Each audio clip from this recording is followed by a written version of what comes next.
If you do this, the world will be left with questions and may never reach a consensus. Are you sure this is your choice? We have little time left, Adam. And might I say, it has been a pleasure.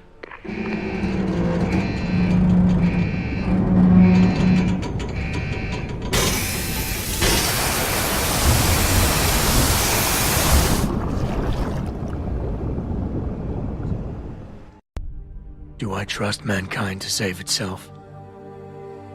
That's what Eliza was asking. The truth is, I don't know. After everything I've seen, all the fighting and the chaos around me, I only know what I want to believe. Somehow, human decency will triumph. These past few months, I've faced many life-threatening situations.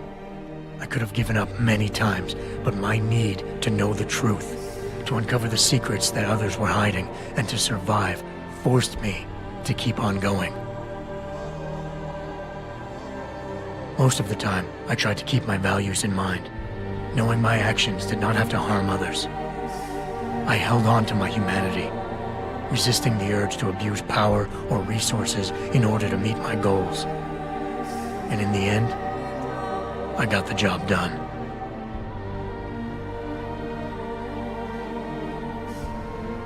But does this mean I have the right to choose for everyone? No. Because it isn't up to me. It isn't up to Darrow, Sarif, or Taggart either. Ordinary men and women will have to decide together what course mankind should take. The kind of people who time and time again have picked and chosen the future in highly practical ways, slowing change when it's negative, speeding it up when it's good. Can they do it again? I don't know.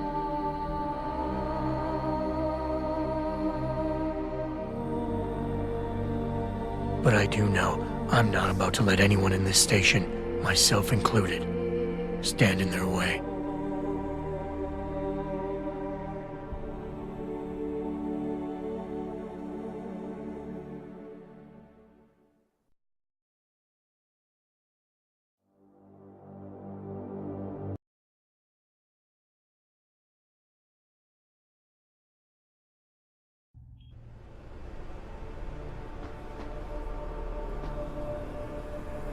If you do this, first-hand experience with corporate negligence on such a grand scale may convince mankind to enact harsh restrictions on human enhancement research. Are you sure this is your choice? So be it then. Freedom. To those who don't have it, it's more valuable than gold. But where should it start and end?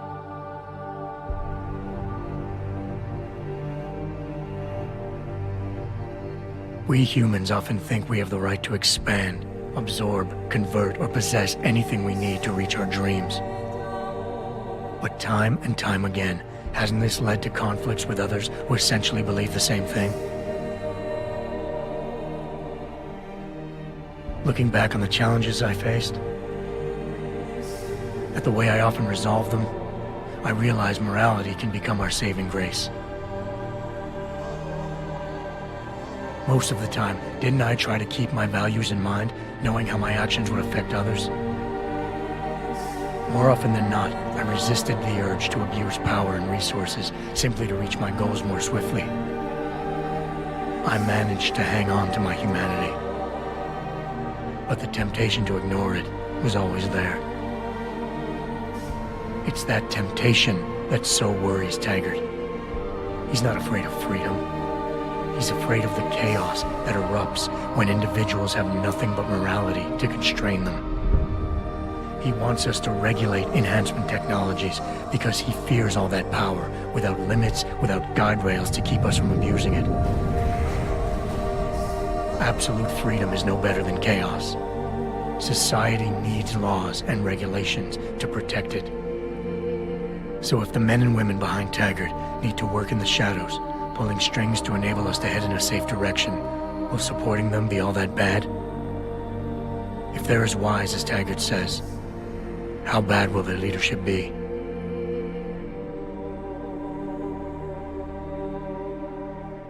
I just hope they stand by what they say.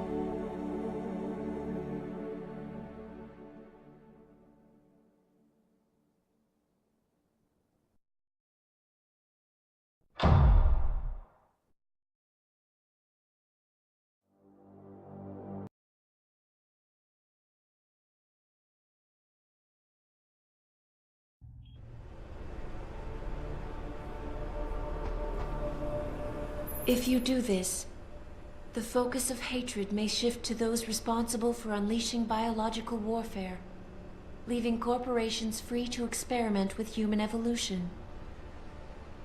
Are you sure this is your choice? So be it then. Sarif was right about one thing. It's in our nature to want to rise above our limits. Think about it. We were cold, so we harnessed fire. We were weak, so we invented tools. Every time we met an obstacle, we used creativity and ingenuity to overcome it. The cycle is inevitable. But will the outcome always be good?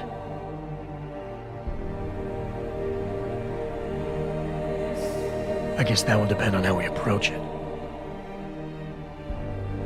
These past few months, I was challenged many times. But more often than not, didn't I try to keep morality in mind, knowing that my actions didn't have to harm others? Time and time again, didn't I resist the urge to abuse power and resources simply to achieve my goals more swiftly? In the past, we've had to compensate for weaknesses, finding quick solutions that only benefit a few. But what if we never need to feel weak or morally conflicted again? What if the path Sarif wants us to take enables us to hold on to higher values with more stability? One thing is obvious.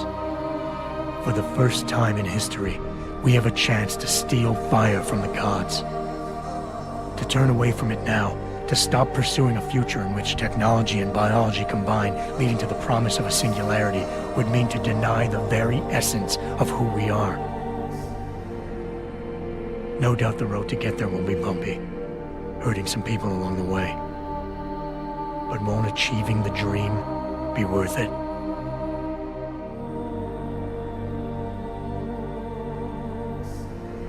We can become the gods we've always been striving to be. We might as well get good at it.